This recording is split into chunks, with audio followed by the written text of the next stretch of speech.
yang masih mempercayakan saya untuk bisa berbagi firman bagi kita semua pagi ini. Tema yang kita akan bahas hari ini adalah bagaimana kita bisa mewartakan kabar baik di era digital begitu ya. Yuk kita baca dulu ayat yang menjadi pegangan kita, yaitu dari Matius 24.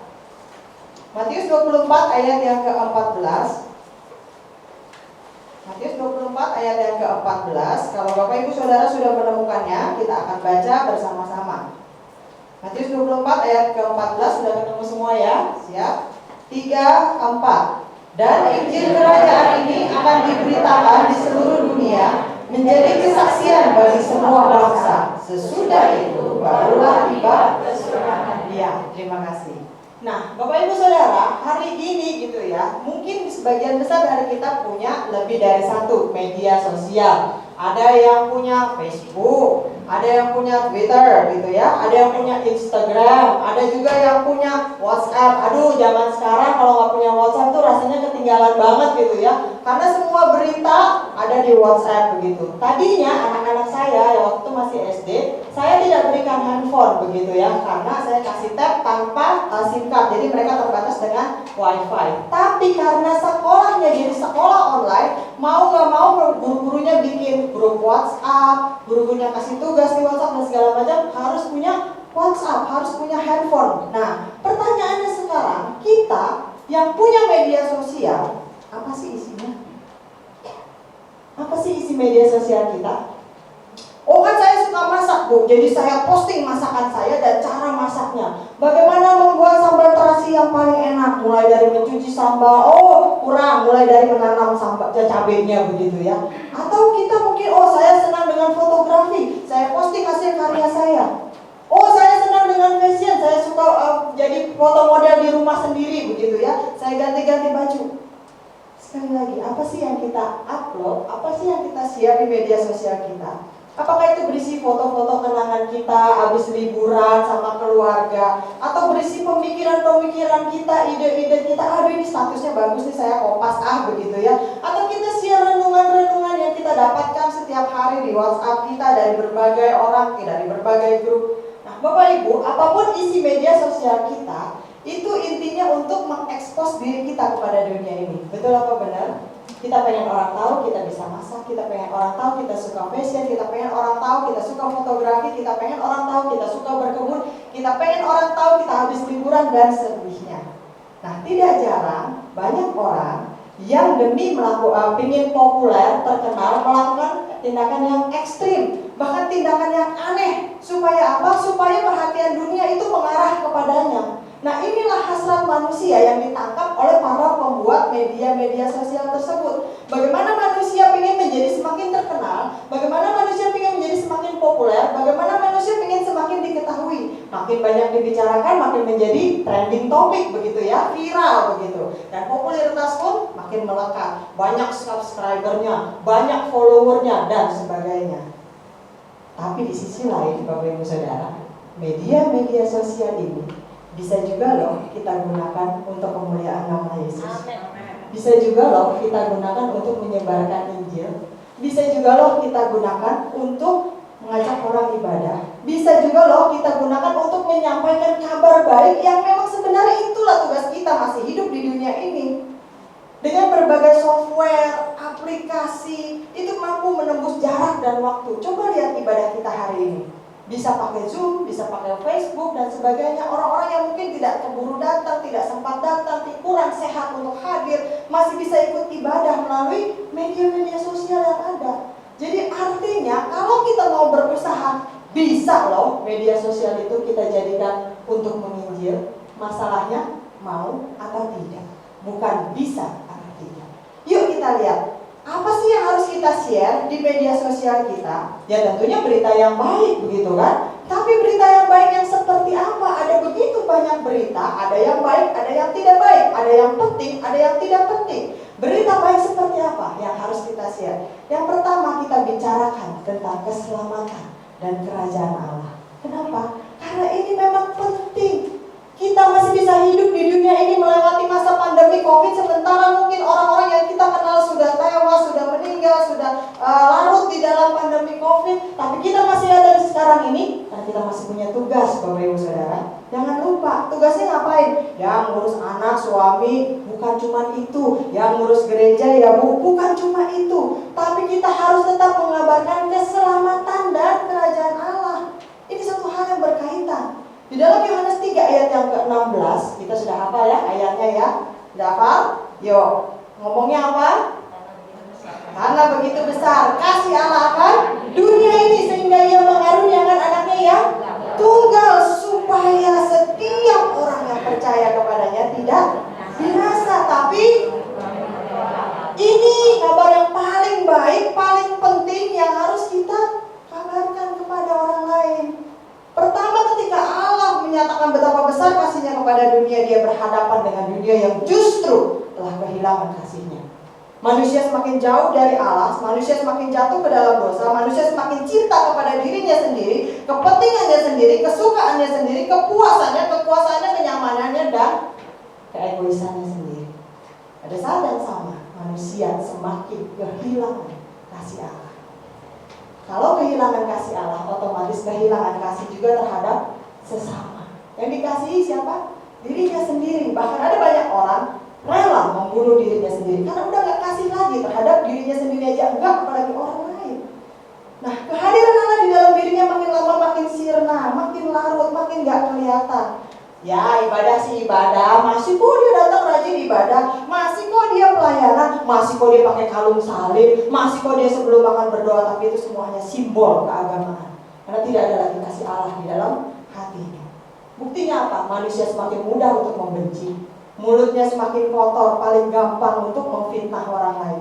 Fitnah itu lebih kejam daripada fitness ya, Bapak Ibu Saudara ya. Kata orang kalau fitness, aduh gue udah setengah mati, capek banget gitu ya. Tapi fitnah itu lebih kejam begitu ya. Nah, banyak orang yang dengan mudahnya membunuh orang lain, baik secara fisik maupun secara karakter. Ada orang seringkali bilang, Jung, ini ya buat kita doain aja ya Jung ya, jangan diomongin ke yang lain-lain. Ternyata tuh si ibu itu ya, itu ternyata suaminya begini-begini, buat kita doain aja ya. Tapi diomongin di kelompok doa 1, kelompok doa 2, kelompok doa 3, akhirnya satu gereja semuanya tahu.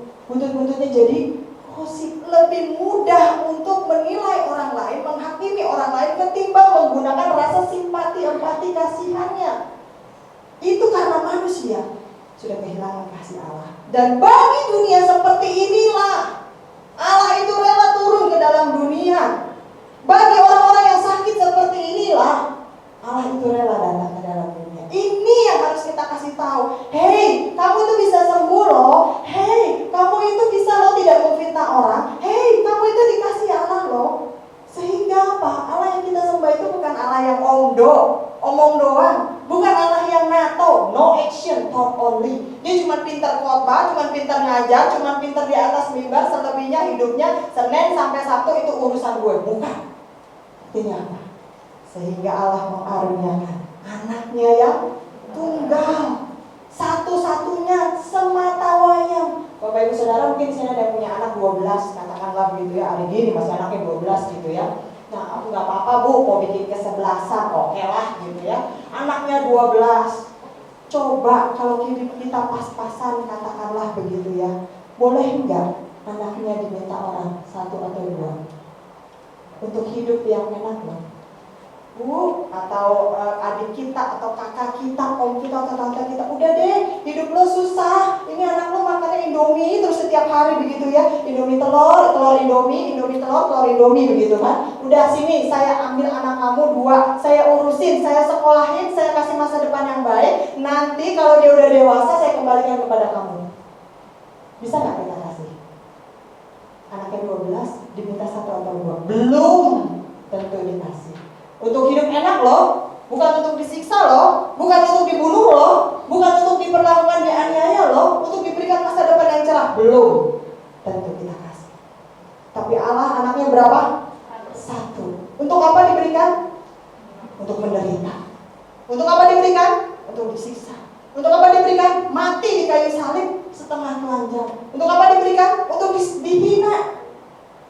Tapi dia berikan. Karena apa? Karena Allah yang menunjukkan bahwa dia bukan Allah yang omdo. Ketika dia berjanji sesuatu, ketika dia punya rencana, dia juga memberikan, melakukan, mengerjakannya.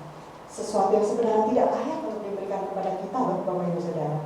Kita ini manusia berdosa. Harusnya kita diberikan hukuman, tapi kita malah diberikan anugerah. Harusnya kita diberikan hukuman, tapi kita malah diberikan hadiah. Harusnya kita malah dimasukkan ke dapur api yang kekal selama-lamanya, tapi kita malah diberikan kerajaan Allah yang kekal dan indah, di mana tidak ada lagi air mata, tidak ada lagi kesusahan, tidak ada lagi pergumulan, tidak ada lagi sakit penyakit di dalamnya. Dan Allah tahu supaya saya, Bapak, Ibu, dan Saudara bisa masuk ke dalam kerajaan yang indah yang kekal itu, harus ada yang dikorbankan, yaitu anaknya yang tunggal. Itu satu-satunya cara. Nah, ini pemikiran Allah yang bertolak belakang dengan pemikiran dunia. Di saat manusia penuh nafsu untuk mengorbankan manusia lainnya. Coba lihat kalau di kantor gitu ya, senggol kanan, senggol kiri, tendang ke bawah, jilat ke atas supaya bisa dapat promosi. Tapi Allah tidak seperti itu. Ketika manusia berebutan untuk mengambil semua untuk dirinya, Allah malah memberikan. Ketika manusia tidak rela untuk berkorban bagi orang lain, Allah malah berkorban bagi manusia yang tidak layak. Dia menawarkan pengampunan, bukan hukuman. Dia menawarkan keselamatan, bukan kebinasaan. Buat siapa? Buat orang yang percaya kepadanya. Ini yang harus kita kasih tahu. Hei, ada Allah yang gak cuma khotbah loh. Ada Allah yang gak cuma sekedar ngomong, tapi dia melakukan apa yang dia katakan. Supaya saya, kamu itu bisa beroleh hidup yang kekal. Allah menciptakan manusia sebagai puncak ciptaan yang tertinggi, segambar dan serupa dengan dirinya, bukan untuk dibinasakan, tetapi untuk dikasihi dan dicintai. Allah menciptakan manusia dan dia menyelamatkan manusia yang berdosa, bukan supaya dia dipuji, pahlawan menyelamat, bukan. Tetapi karena dia tidak ingin manusia ciptaan yang begitu dikasihinya itu binasa, karena dosanya dewe, dosanya sendiri, kelakuannya sendiri. Tapi Allah pengen hidup kekal bersama dengan kita. Di mana? Di kerajaan Allah. Bapak Ibu Saudara, seringkali saya katakan hidup kita di dunia ini hanya sementara. Jangan terlalu betah. Kalau kita masih ada di dunia ini, artinya masih punya tugas, bukan nganggur. Masih punya tugas, bukan hanya sekedar menghitung hari. Nyanyi kayak Krisdayanti, menghitung hari, bukan. Tugas kita apa? Melalui media sosial, masih punya pulsa. Tuhan berikan duit buat beli pulsa. Tuhan berikan duit buat bayar listrik, ngecas itu gadget kita. Tuhan berikan duit buat beli paket. Buat apa? Punya media sosial, kabarkan tentang keselamatan. Karena itu yang dibutuhkan oleh manusia. Satu-satunya kabar baik yang tidak pernah lekang oleh waktu. Kenapa harus diselamatkan? Karena kita bisa masuk ke dalam kerajaan Allah. Roma 6 ayat 23 berkata, sebab upah dosa ialah maut, tetapi karunia Allah ialah hidup yang kekal di dalam Kristus Yesus Tuhan kita. Ayo kita sebarkan. Supaya apa? Supaya makin banyak orang yang bisa masuk ke dalam kerajaan surga. Supaya makin banyak orang yang percaya kepada Yesus. Melalui sakitnya, melalui dia di PHK, melalui keluarga yang berantakan mungkin, atau pada saat mungkin Tuhan sedang berkati dia, pada saat hidupnya baik-baik saja, kita terus kabarkan. Kalau ngomong, orang banyak yang malu ya. Saya nggak bisa saksian, malu, ngomong aja dulu, ngomongnya gimana? Belum udah dibilang, lu mah ngomongnya Tuhan lu orang gereja aja semua. Seringkali kita mungkin ditolak, tapi tidak ada orang yang bisa melarang apa yang kita posting hal-hal baik di dalam media sosial kita. Yang dilarang apa? Yang melanggar undang-undang ITE. Dan tentunya ketika kita mengabarkan keselamatan dan kerajaan Allah, tidak akan bertentangan dengan undang-undang ITE, karena ini hal yang baik. Kita tidak membuat orang, memaksa orang menjadi Kristen, tetapi kita memberitakan kabar. Contoh, Bapak Ibu Saudara, kalau buka Facebooknya atau Instagramnya atau apapun Twitter, Telegram saat ini, pasti akan ada banyak berita ya. Begitu dibuka banyak. Ada nggak yang maksa kita baca semuanya satu persatu? Nggak ada. Ada nggak yang ngomelin kalau kita nggak baca itu semua status orang teman kita 5.000 orang di Facebook? Bisa habis minggu nggak kelar-kelar. Tapi kita akan pilih, sama seperti kita posting. Kita tidak memaksa orang untuk percaya kepada Yesus. Tapi setiap kali dia baca, semakin banyak dia tahu, orang akan makin penasaran. Kok makin banyak sih yang ngomongin Yesus? Kok makin banyak sih yang ngomongin keselamatan? Apa sih ini? Itu akan menarik orang untuk cari tahu siapa sih Yesus itu sebenarnya. Mulai dari hari ini, mulai dari media sosial kita. Kemudian yang kedua, berita apa lagi yang bisa kita sebarkan? Bapak Ibu Saudara, hampir setiap hari kita diserbu dengan berbagai berita, dibanjiri dengan berbagai berita, bahkan ada beberapa orang yang udah kapok nonton TV. Aduh udah deh Bu, saya udah gak mau nonton TV, pusing, para Barbie katanya begitu ya. Karena yang ditonton adalah pemerkosaan, perampokan, di situ ada pembegalan, di sini kebakaran. Aduh pusing, gak ada berita yang baik, gak ada berita yang melegakan begitu ya. Apalagi kemarin-kemarin waktu angka COVID masih tinggi, yang dilihat adalah di sana orang meninggal sekian ribu, di sana aduh pusing sekali begitu ya, rumah sakit penuh dan selebihnya begitu. Gak ada kabar yang menggembirakan, semuanya menggelisahkan, menakutkan, mencemaskan, bikin malah tambah sesak napas. Ya ada sih seringan indah begitu ya, piala bulu tangkis bisa dibawa balik ke Indonesia, memberikan euforia bagi bangsa kita begitu ya. Tapi itu satu di antara sekian banyak. Semua kabar bersatu padu menjadi gelombang yang datang menyerbu. Pertanyaannya sekarang, apa yang akan kita baca?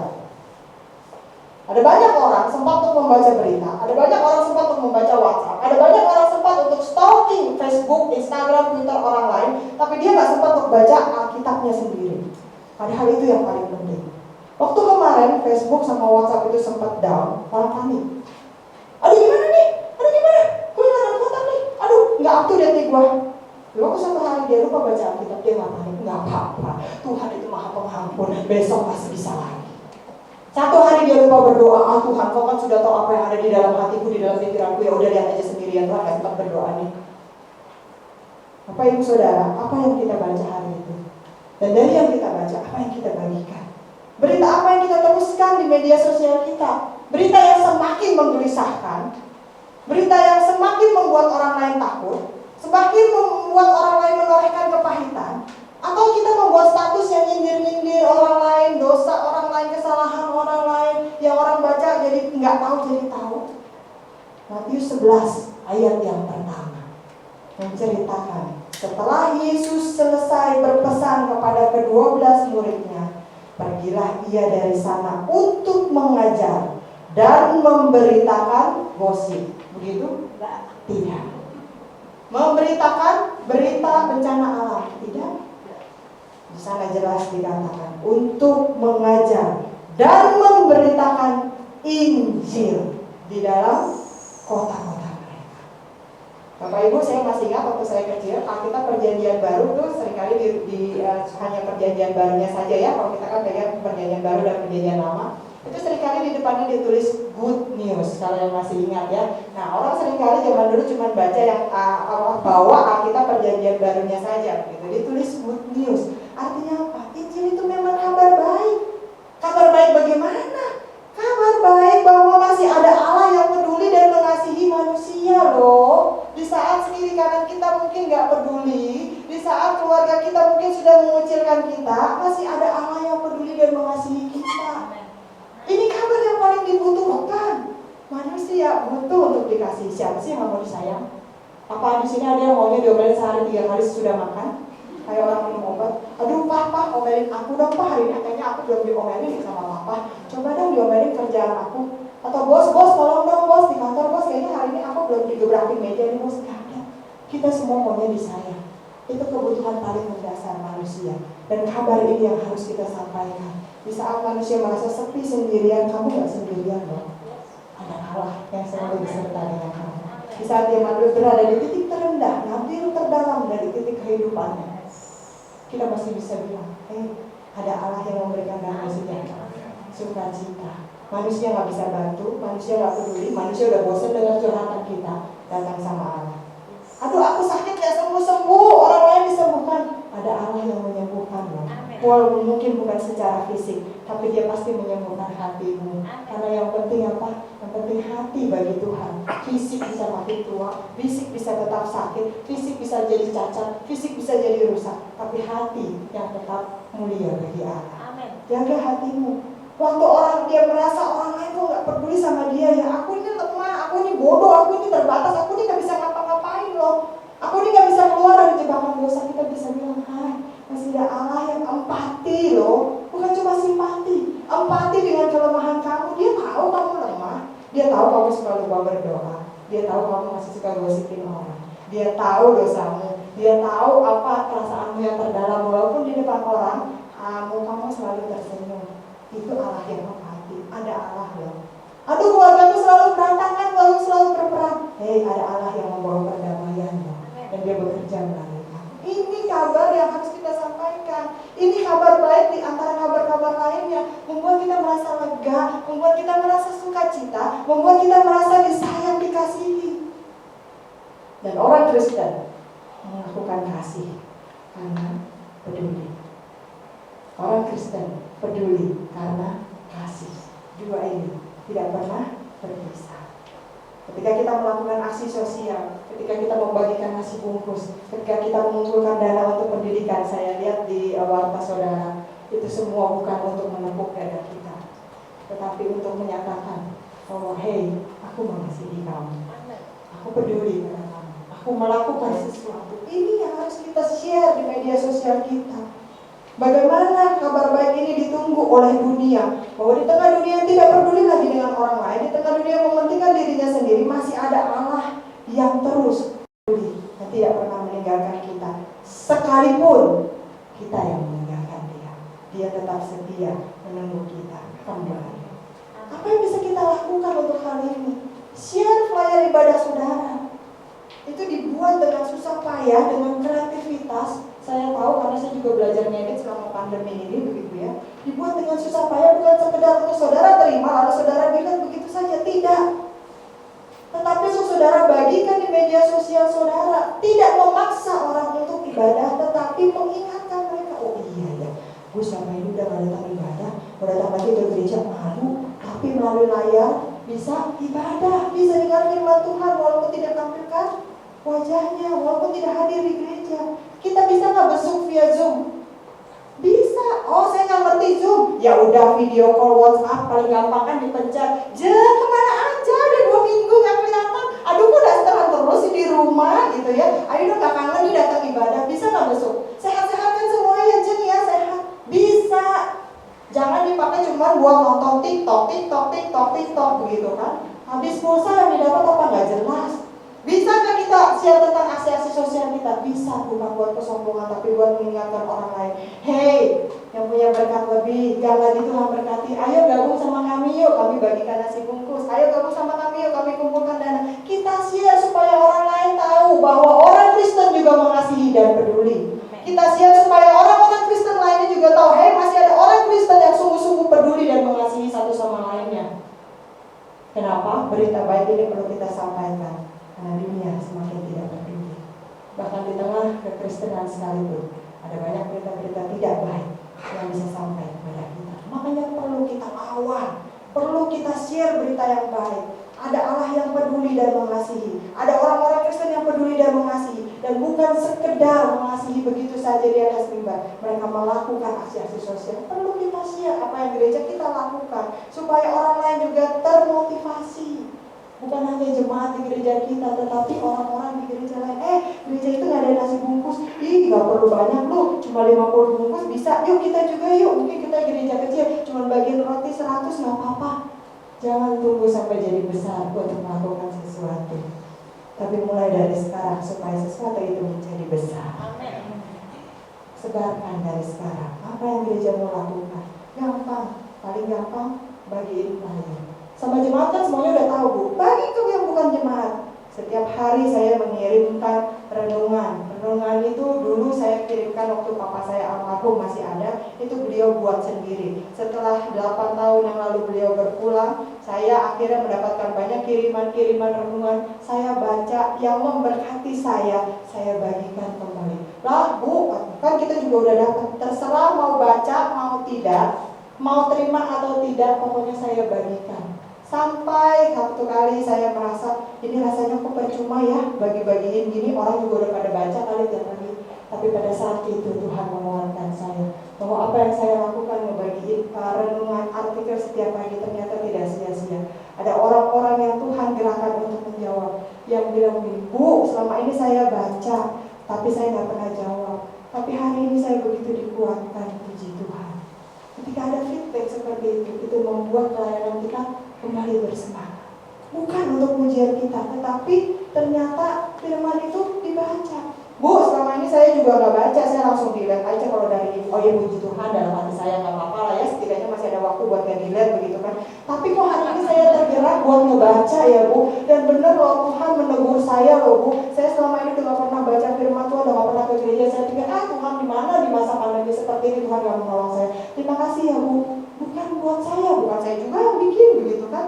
Tapi ada orang-orang yang ketika kita bagikan itu bisa diberkati.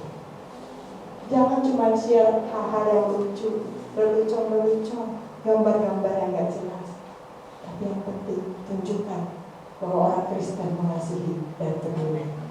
Tunjukkan hal itu. Yang terakhir, saya suka dengan kata yang terakhir. Yang terakhir. Nanti kalau ditanya khotbahnya apa? Gue nggak tahu deh tuh khotbah dia apa, dia ngomongin apa, Facebook, Twitter ya, pokoknya gue inget deh yang terakhir deh. Jadi nanti lain kali kalau saya datang ke sini nama saya itu pendeta yang terakhir begitu ya. Yang terakhir ini padahal bisa 15 menit lagi Bapak Ibu Saudara, tergantung pembicaraan. Tapi kalau udah dengar kata yang terakhir, yang lemah letih lesu mengalahkan langsung dibandingkan. Udah sabu-sabu, satu buta, satu burem, langsung cerah ceria, celik kembali semuanya. Yang ketiga, apa yang bisa kita lakukan melalui media sosial kita? Bersaksi. Bersaksi. Buat siapa? Buat kita? Bukan. Buat Kristus, karena kita mengikut Kristus, anak Tuhan kan ngakunya, orang Kristen kan bilangnya, Kristus kecil kan. Jadi kesaksian kita harus membawa kemuliaan bagi Kristus. Metode iklan yang paling baik adalah metode dari mulut ke mulut, bukannya ciuman ya Bapak Ibu Saudara, tapi penyampaian pengalaman pribadi begitu. Biasanya orang akan lebih mudah percaya ketika diceritakan oleh orang yang kenal. Misalnya, makan di restoran situ tuh enak tuh, rendangnya lu mesti cobain tuh, besok dia datang ke situ bawa rombongan. Karena apa? Bukan karena iklan yang dipajang, tapi karena yang ngomong itu adalah temannya, saudaranya atau tetangganya. Lu mesti cobain, ke restoran situ bisa foto-foto Instagramable banget gitu ya. Besok dia datang sama teman-temannya ke sana. Karena yang ngomong orang yang kenal. Kadang-kadang kita bilang begini, Pak masukin anak yuk ke sekolahan sono, katanya bagus. Kata siapa tuh? Kata si itu kakak ini, kakak itu, atau saudara kita yang ngomong, kita percaya. Itu metode iklan yang paling baik ketika disampaikan pengalaman oleh orang yang kita kenal. Banyak juga orang yang usahanya pengen direview oleh YouTuber. Supaya apa? Ditampilkan di channel YouTube-nya. Ini media sosial juga. Supaya apa? Ketika si YouTuber itu makan, enak, maknyus gitu. Orang lain lihat dan percaya, besok pada datang ke situ nyobain begitu kan. Setelah diulik oleh sang YouTuber tersebut. Lalu hubungannya apa dengan kehidupan kita? Kehidupan rohani kita juga seperti itu Bapak Ibu Saudara. Banyak orang tidak tertarik dengan flyer yang kita bagikan. Banyak orang tidak tertarik dengan ayat yang kita sebarkan. Banyak orang tidak tertarik dengan khotbah kita yang berbusa-busa. Banyak orang tidak tertarik atau tidak tersentuh dengan doa yang kita ucapkan. Mereka pengen melihat pengalaman hidup kita, bukan sekedar teori yang kita bagikan. Mereka pengen melihat bagaimana kita hidup berjalan bersama dengan Yesus. Karena itu adalah kesaksian terbaik yang bisa kita sampaikan kepada dunia ini. Bapak Ibu Saudara nggak perlu ngomong sampai berusaha sampai sini, tapi orang melihat bagaimana kita menyapa tukang sampah yang di depan rumah kita. Bapak Ibu Saudara mungkin nggak bisa mengajak orang lain datang ke gereja ini. Mungkin kita tinggal di lingkungan yang kita sendirian orang Kristen, tapi orang lain melihat bagaimana hidup kita bertetangga dengan orang. Pembantu di rumah kita mungkin gak pernah kita ajakin ke gereja, tapi beberapa di antara jemaat saya, mereka sendiri yang minta diajak ke gereja karena melihat bagaimana sikap hidup Tuhan dan Nyonya dan seluruh anggota keluarganya. Itu kesaksian terbaik. Bagaimana kita menjalani hidup kita bersama dengan Yesus, bukan cuma di atas mimbar ini saja, bukan ketika kita melayani dengan permainan musik dan sebagainya. Ini saja, ini bagus, baik, tapi orang akan lebih diyakinkan ketika ada pengalaman yang kita bagikan. Dan pertanyaannya sekarang, punya nggak kita pengalaman hidup bersama dengan Yesus? Kalau kita nggak punya, apa yang mau kita bagikan? Tahu pendeta itu, Tuhan itu baik, mengasihi. Ibu pengalamannya gimana? Nggak tahu ya, saya sih yakin aja kayaknya Tuhan itu baik.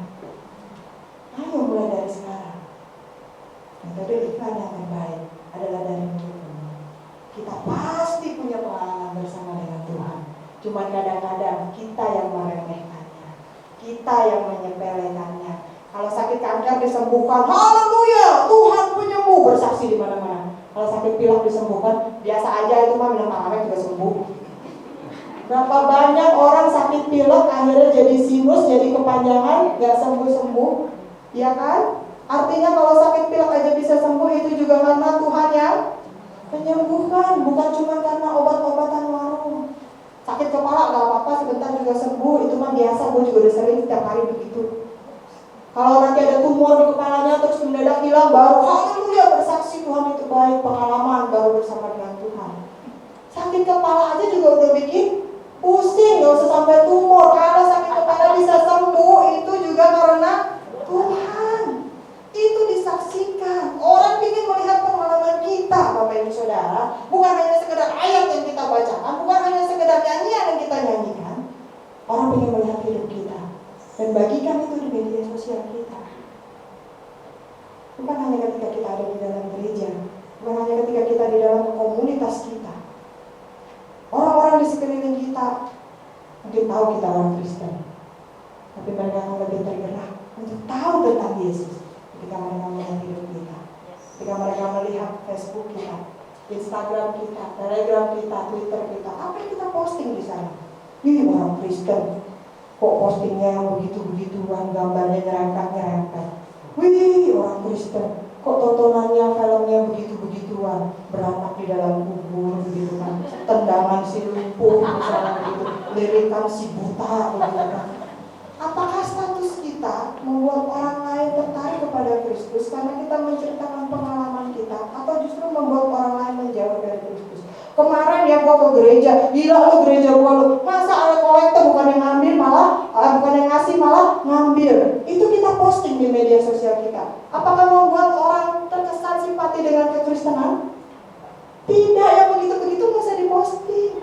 Yang diposting bagaimana? Kemarin ada seorang ibu kesaksian. Ya memang ya selama masa pandemi ini anak-anak sekolah online itu bikin kepala pusing karena orang tuanya juga ikut sekolah ya. Banyak yang mengeluh, bahkan anak-anak dijambak-jambak begitu karena maknya pusing gitu ya. Tapi ya puji Tuhan ya, kalau kita di kalangan kekristenan, kita punya Tuhan ya, kita bisa doain tiap malam sebelum tidur, kita tumpang tangan, Tuhan kasih anaknya hikmat, Tuhan kasih kecerdasan, daya tangkap yang cepat, daya ingat yang kuat, kasih juga kesabaran yang banyak ya Tuhan begitu. Itu yang baru diposting. Supaya apa? Supaya orang lain mungkin yang non Kristen bisa lihat, oh iya, tuh ibu yang Kristen beda loh nanganin anaknya loh. Gue tiap hari gue omelin tuh anak bukan makin pintar makin bolot, tapi dia digituin loh, didoain, bukan cuma ditegur, tapi didoain. Iya emang beda loh anak orang Kristen. Tuh baru jadi saksian. Yang iya sih emang ya susah ya sekarang ya, itu harga-harga ya pada naik ya, walaupun harga telur lagi murah gitu ya. Tapi ya udahlah, kita minta hikmat aja sama Tuhan ya, supaya kita bisa ngatur keuangan dengan baik ya semuanya. Tuh emang beda ya, orang semua lagi susah, yang lain berlomba-lomba menyusahkan dirinya. Lu mah sakit cuma satu, gua di 1, 2, 3, 4, 5 gua loh. Kalau kita ikutan seperti itu, apa gunanya pengalaman kita bersama Kristus, Bapak Ibu Saudara? Orang lain akan bilang sami mawon, sama aja lo yang ke gereja, lo ngomelin anaknya lebih parah dari gua. Lo yang ke gereja, lo bilang lo sakitnya lebih parah dari gua. Lo yang ke gereja, lo juga tuh lihat sama pembantu lebih kejam, masa nggak dikasih makan pembantunya. Pengalaman kita membuat orang tertarik kepada Kristus. Apa yang kita share di media sosial kita, apa yang kita tampilkan di profile picture kita, itu orang perhatikan. Di status-status WhatsApp kita, itu orang perhatikan. Jadi memang, jadi orang Kristen itu seperti ikan di dalam akuarium. Orang akan terus perhatikan. Ketika ketemu yang salah, bakal makin disalah-salahin. Tapi itu memang tugas kita di dalam dunia ini. Berbagi pengalaman hidup kita bersama dengan Yesus. Itu yang harus kita lakukan. Meskipun metode, strategi kesaksian bervariasi, tetapi amanat agung Allah kepada umatnya tidak pernah berubah dari zaman dulu sampai sekarang. Sebarkan Injil, baptislah mereka dalam namaku, jadikanlah semua bangsa muridku, dan seterusnya. Nah, Bapak Ibu Saudara, saat ini teknologi sudah memudahkan kita menjangkau sesama dimanapun, kapanpun. Teruslah semangat menjadi pembawa berita sukacita di dalam Tuhan. Jangan sampai ngomel, tapi sampai didoain. Sebelum kita melakukan sesuatu, kita doain Tuhan biar jadi berkat, jangan jadi batu sambungan. Izinkan Roh Kudus untuk berkarya sebebas-bebasnya di dalam hati kita, sehingga urapan dan kebenaran Tuhan terus terpancar dari setiap postingan kita, dari setiap share kita, dari setiap uploadan kita. Renungkan kembali firman Tuhan minggu ini, dari semua pembicara yang kita dengar hari ini. Minta hikmat Tuhan supaya kita bukan hanya sekedar menjadi pendengar yang baik, tetapi kita berani menjadi pelaku-pelaku firman yang baik. Melalui apa? Langkah nyata yang kita lakukan mulai hari ini, jangan tunggu besok, mulai minggu ini, jangan tunggu nanti di media-media sosial kita. Amin Bapak Ibu Saudara. Mulai sekarang semua ambil handphone langsung share. Jangan lupa besok ibadah, jangan lupa tas orang ibadah, jangan lupa langsung di share semuanya begitu ya. Tapi lakukan itu untuk kemuliaan Tuhan. Amin Bapak Ibu Saudara. Mari kita sama-sama berdiri. Kita akan masuk ke dalam doa syafaat kita sebelum kita mengakhiri firman Tuhan dan menutup ibadah ini.